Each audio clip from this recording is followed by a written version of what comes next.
দুপুরবেলা বন্ধুরা সব কেমন আছে? আশা করি সকলে ভালো আছো। আমরাও তোমাদের আশীর্বাদে আমরা ভালো আছি। আমার সোনামা ভালো আছে। এই দেখো আমার সোনামা খেলা করছে। আর আজকে আমার রেসিপি হলো কুমড়ো চিড়ে বাটা রসা হবে। কারণ কুমড়োটা অনেকভাবেই রান্না করেছি, কিন্তু এইভাবে কুমড়ো আর মাছ কোনোদিন রান্না করেছি মনে হলো যে এইভাবে রান্না করি। আমার মনে যেটা আছে সেটাই রান্না করি। তোমরা তো জানো, আগে বলেছি তোমাদেরকে। তা শুধু পেঁয়াজ দেবো, বেশি করে পেঁয়াজটা কাটা আছে, লঙ্কা, এটা শুকনো লঙ্কা, এটা পাঁচফোড়ন, এটা কালো জিরে, আর শুধু সর্ষে বাটা, আর এটা লবণ, হলুদ আর লঙ্কা, এইসব দিয়ে আজকে নর্মালভাবে রান্না হবে। কড়াই গরম হয়ে গেছে, এবারে তেল দিয়ে দিই। তেল গরম হয়ে গেছে, এবারে মাছগুলো দিয়ে দেবো।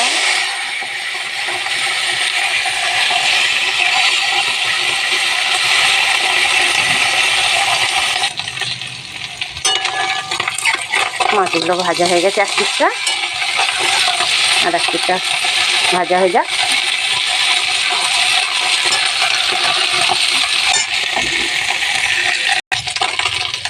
মাছগুলো দু পিঠেই ভাজা হয়ে গেছে লাল লাল, এবারে তুলে নেব।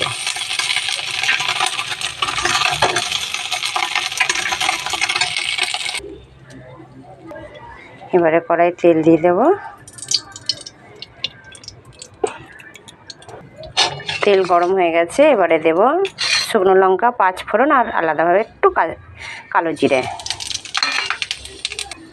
এবারে দেব কাঁচা পাকা লঙ্কা।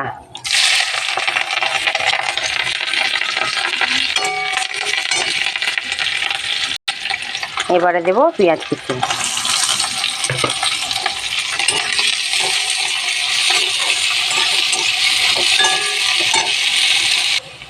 কিছুটা লাল লাল হয়েছে, বেশি লাল হয়নি, কেন বেশি লাল হলে কুমড়োগুলো দিলে আবার আরও বেশি লাল হয়ে যাবে।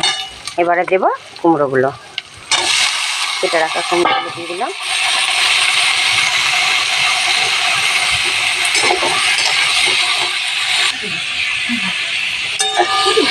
এবারে দেব লবণ, হলুদ, সামান্য একটু লঙ্কা গুঁড়ো, কাঁচা লঙ্কা দিয়েছি, সামান্য একটু লঙ্কা গুঁড়ো দিলাম।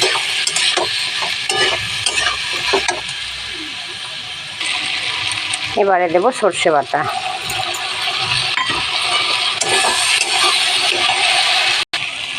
এবারে জল দিয়ে দেব।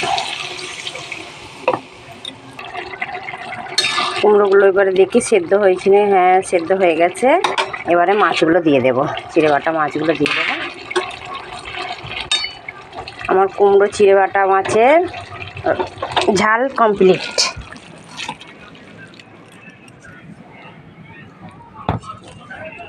কেমন হয়েছে বন্ধুরা বলবে, ভালো লাগলে লাইক কমেন্ট শেয়ার করে দিও। টাটা।